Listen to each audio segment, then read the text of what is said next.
about, what is your why? Why is this important to you?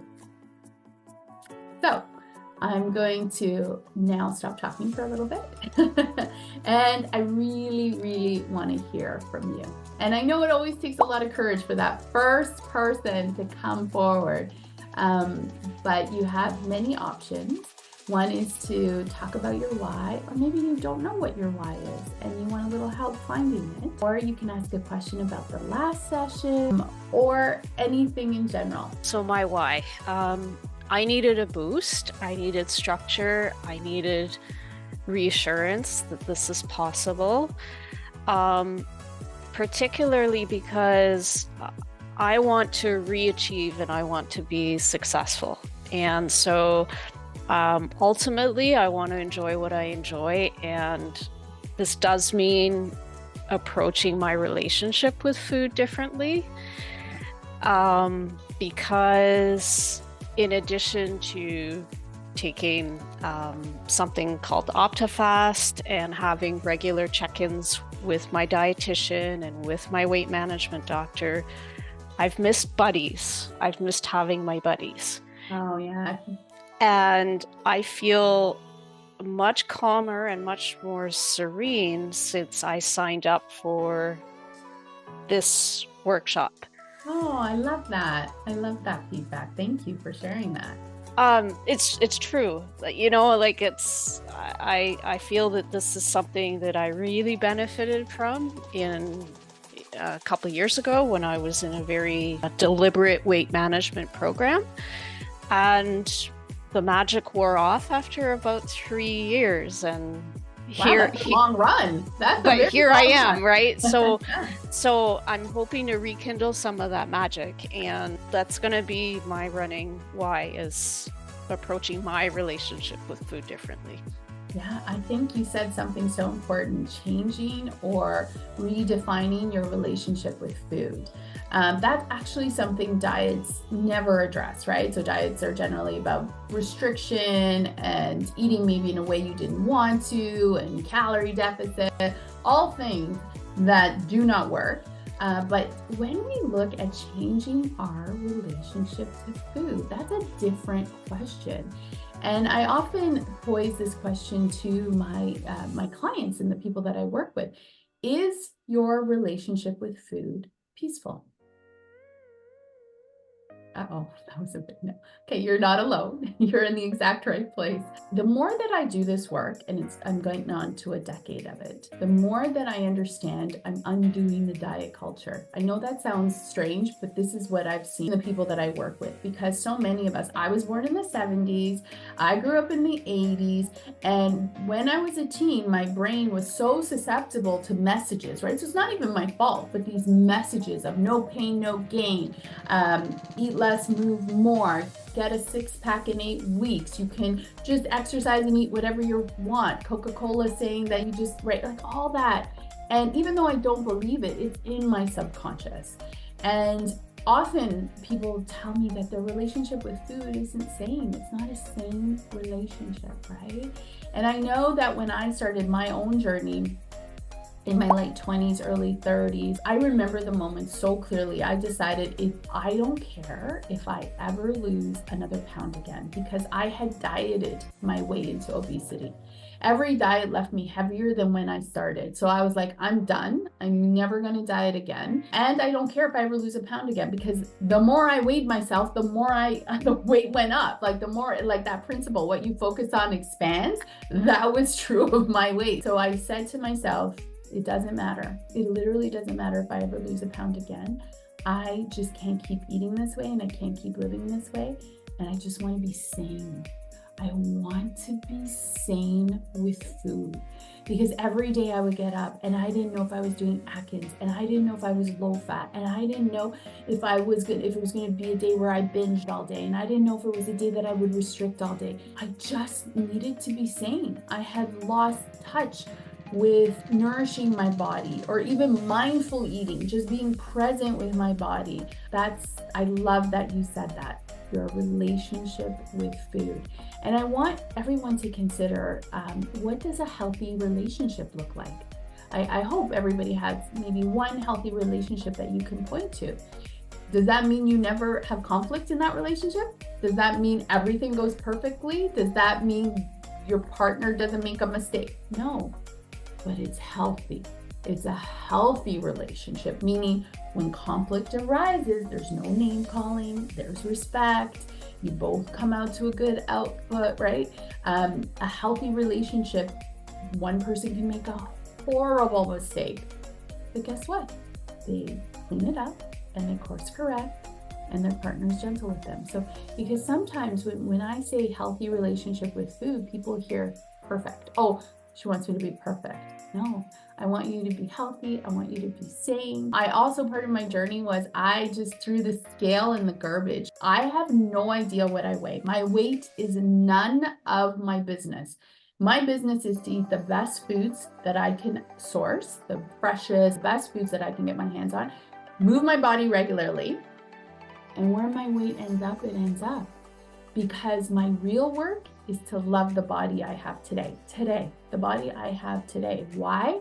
I'm never ever going to get this day back. Because you can obviously get whatever information online, and it's good for a general basis, but I think knowing how to specifically apply it to yourself is one of the most important things to think about this. You bring up such an important point, and this is one of our biggest mandates at Obesity Matters. So our mandates include education, which you're going to get once a month with the expert interviews. The second mandate is advocacy. So we're out there fighting for this, for all of you, really. And then the third one is community. And community is so important. We want to provide a space that is non-judgmental, that is safe, where people can speak their minds, know that we care for you, know that we respect you, know that we are here standing for you. A community that will celebrate your wins. And as we go on in the months, we're going to talk about wins more consistently, and we're going to hold you up when you might have a slip or a setback. We're here to hold you up, because that's also part of the journey. But you bring up an excellent point, the community. It's a very rare time when you can be a part of a community where people understand your struggles and understand the nuances so well, because we're all walking that same path, and it's a path of love. In this sort of space, we can sometimes get caught up in communities that are very much diet culture. We are not diet culture. We know that over 95% of all diets fail. So I'm here to let the weight of the guilt off your shoulders. The diet was never going to work. The stats were always set against you. So we're building this community together. So thank you for bringing that up. I really appreciate it. Wise to be very aspirational. So, because you said something of like, stay out of the danger zone, right? So that's, it's a little negative. Motivated by the stick, or are you motivated by the carrot? Most people are motivated by the carrot. So that aspirational of, I want to maintain my vitality and health. I want to be healthy today and wake up even healthier tomorrow. I want, right? What kind of gets that forward motion going for you that you actually see and measure, right? So for me, for example, with my daughter, when I went to Cinque Terre with her just this summer, like I was flying high on that for so long because it was so tangible that we did these incredible hikes together. What you need, not only from your why, is aspirational in the moment. And then when you're achieving it little by little, you get super excited about it, right? Like, you're like, wow, I did it. Like I have another blood test that's clear of cholesterol or what have you. If you had grandchildren right now, you would be able to measure your why consistently, right? Like you would say, right. Today I got to sit on the floor with the grandkids. Check, I feel amazing. And then the next time I was able to take them for a 20-minute walk and push them on the swing. Oh my God, I feel amazing. Right. It's in the future. So that's it. That's the only And then the other thing with the binge eating, of course, binge eating is a real medical condition that needs treatment, right? So we all know that, but it's very interesting to me that you said once you start on certain foods, then you know that that's going to lead to potentially an overeating episode. I want you to just open your mind to the possibility that there are certain foods that we would call trigger foods. So trigger foods, maybe people on this call are foods that we obsess about. Once we start, it's hard to have the reasonable portion and often lead to an overeating episode. These trigger foods tend to be factory made, nutrient poor, disease causing foods. And we also, I want to put a little blame where blame is due. So the food industry does chemically engineer foods to be highly addictive and hit that reward center. And for some people, not everybody, but for some people, eating those foods, it doesn't satiate us. It ignites the hunt for more. Once we have the taste, it's like, what's next? Now I want more, I want more, I want more. So understand also that one of the contributing factors could also be our toxic food environment. Okay. Thank you. Yeah, I feel like I've fallen a bit off the wagon, so to speak. Had a bit of a setback lately, and so I'm just really struggling on how to get back there. But it was really good to hear you and hear some things about asking myself the why, and I think that's really crucial. Yeah. And if I look back when I first started this journey, the why was really just to live, because I had come to this place of self-hate so much that it was like, I might as well just stuff my face anyway, because it really doesn't matter. And so I know that that's not healthy. And I want to get back to that place where I really just want to, and I know I have this, desire to live. And I think that's my biggest why. I just want to live, and that activity too.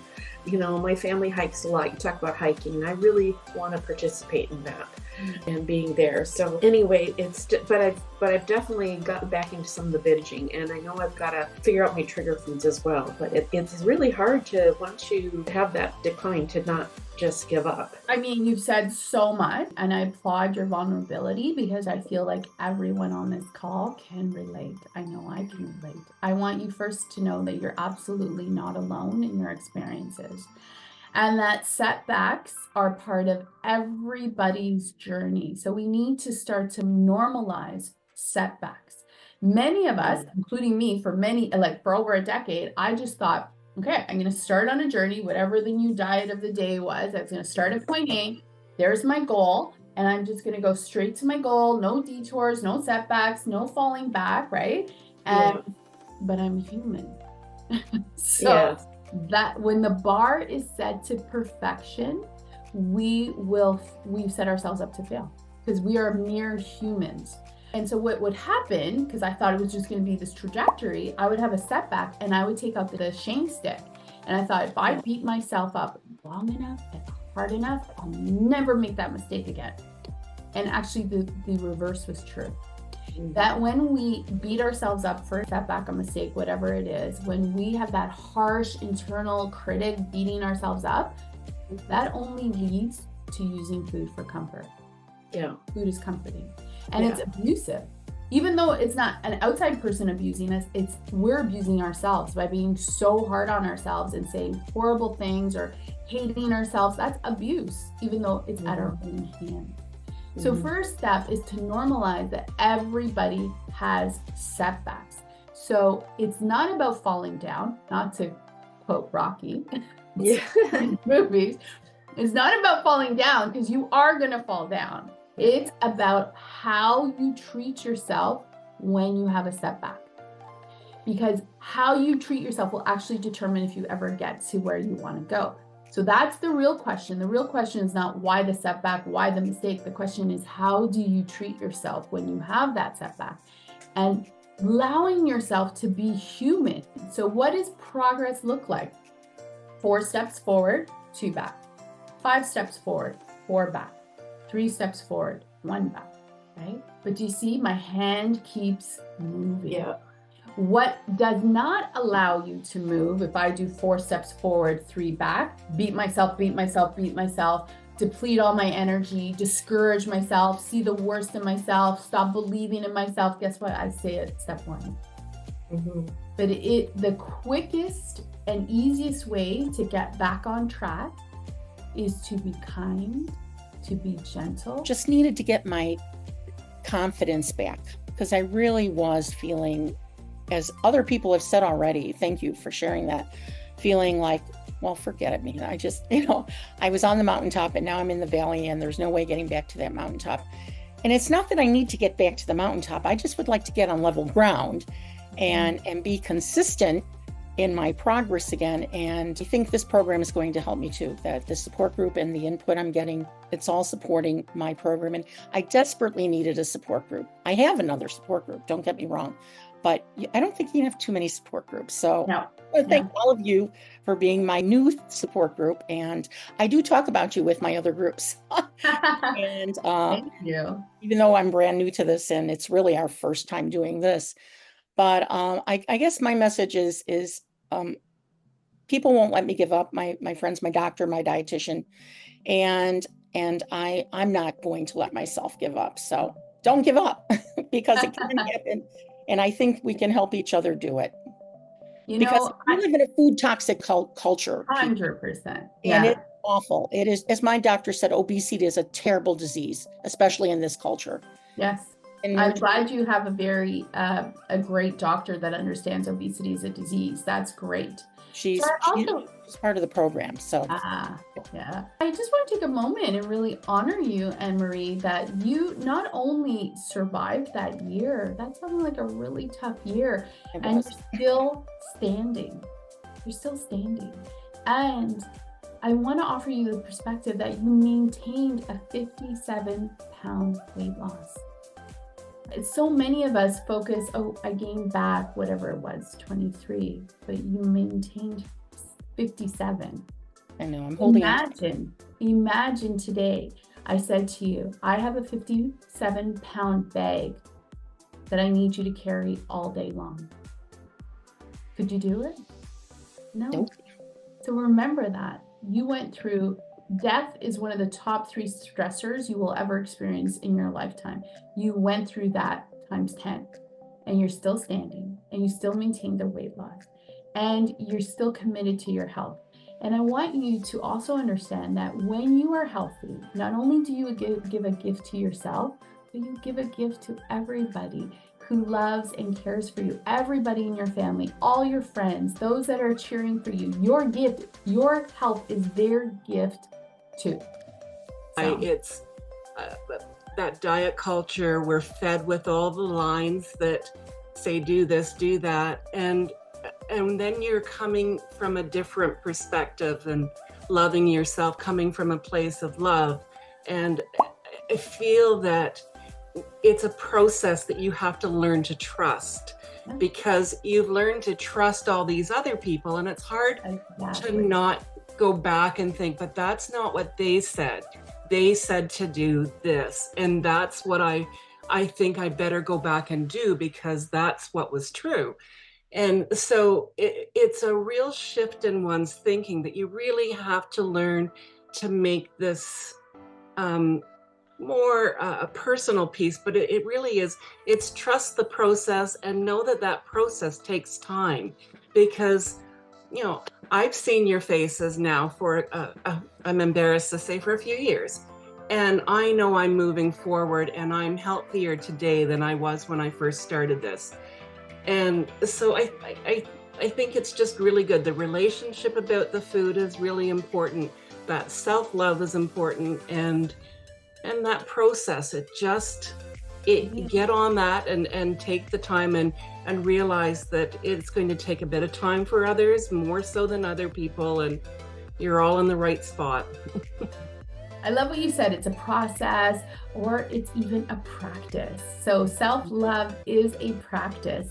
And late Candy Palmater, she spoke at several of our Obesity Matters events, and I loved what she said about self-love. She said it's like doing the dishes.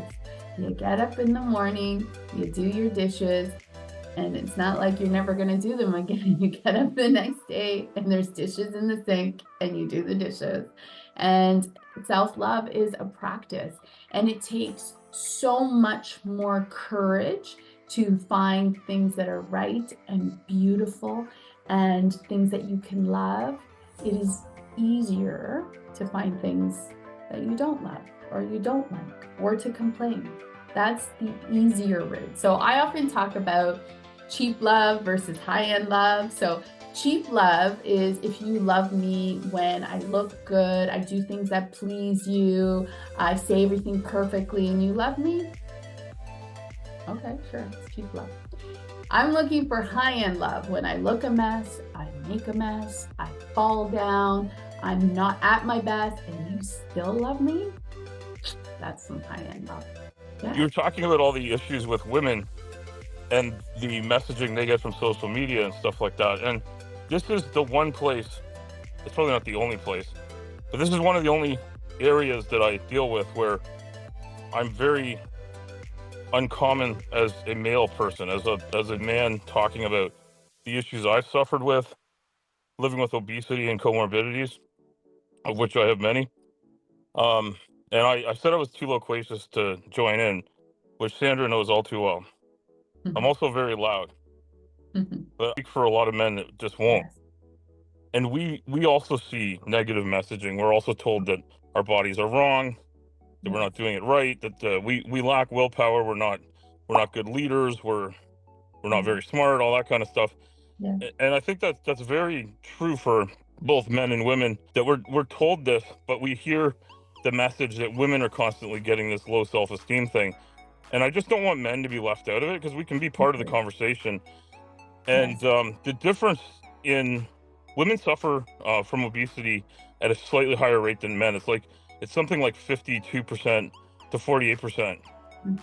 But so yes, it's more than half, but it's just barely more than half. That means almost half of our ranks won't talk because we're brought up in a society where we're told not to suppress our feelings, to hide them, to just tough it out. Real men don't cry, all that kind of stuff. And I just want to point that out so that when we're coming up with solutions, that we solve problems for both men and women. And also I have started to find more friends and allies in the trans community and in the LGBTQ plus, and I don't want to leave anybody out, but I just leave it at the plus. They also suffer from this and can't talk, and they finally have a voice, and I've been glad to see it. And I've used that as if they can talk about their very intimate problems and the issues they deal with, why can't I talk about what everyone can see? Because my belly enters the room 5 seconds before I do. And so I can't hide that, but I need to speak up. Yeah, and I really want to thank you for putting this on and for reminding us that there are solutions out there, but they're not necessarily the ones we've been sold by the big businesses that make money from our unfortunate disease. By making it something they can sell us a solution for is just nonsense. Taylor has written here, and it just flashed away, but the correct number of groups that should be included. But actually, none of us should be excluded. We should all join together and be allies together. We're all humans, and we all suffer together. And when we suffer alone, we don't realize who else is out there. You know, and so that's one of the best things about this is that I was thinking there was over 70 people when I joined, and there may be more now. But like when you think about what a small portion of the population it is, you know, there's not enough of us here really. I was like, oh, this is a big Zoom meeting. But really, there could be like 77,000 of us in here, because the number of people suffering is huge, and all our voices need to be heard. I think Sandra knows that I decided to speak up after keeping quiet for a couple of decades, almost three and a half decades. More, it was more than that, since about 3.5 since I first suffered from obesity. I kept my mouth shut, and then I saw things falling apart and decided to complain about it. And I was very lucky to get invited to see this, but also other places that have invited me to be a squeaky wheel, and I'm very happy to do that. And I just wanted to point out that I'm here too, and I may be representing millions of men that just won't talk. Yeah, thank you. I so appreciate that. Thank you so much. I think that you bring up so many good points, and obesity is so much more than body weight or body image. I really believe it's a human vulnerability. It is incredibly vulnerable, and this population is vulnerable to what I call false advertising. This is the only space where people are allowed to say crazy, outlandish things like take this powder and you can lose weight, or you'll get a six-pack in 4 weeks. And no other disease state is subject to what I call the false advertising, right? And so it is a vulnerable population. Obesity Matters is here to stand for you, advocate for you, and make space. And hopefully instill in everyone that everybody deserves access to treatment that is steeped with dignity and respect. Being overweight is also one of the things that is discriminatory, that's accepted. And it's people can say nasty things to you about your weight and call you names, etc. And there's nothing you can do about it even if it's in the workplace or anything, because it's not against a human right. To that, but I had to translate that to her. And as a little girl, I felt helpless. I didn't even know it was wrong because the person doing that to her was wearing a white coat. So I thought that they knew better than us. And in a lot of ways, when I lost my mother at 69, what I realized is, and it was actually in writing my book, which is part of my life story, is I'm still that little girl trying to save my mom in the people that I work with here at Obesity Matters, the people that I work with in my own private practice, because I don't want anyone to ever lose their battle, and I don't want anybody to ever face discrimination and bias, and I want everyone to find the help that they need and know that they are worthy. Eating is not a moral issue. Weight is not a moral issue. Your worthiness is non-negotiable. You are worthy and you are loved, and there is only love for you here. So, till next time, we'll see you in a month. Bye, everybody.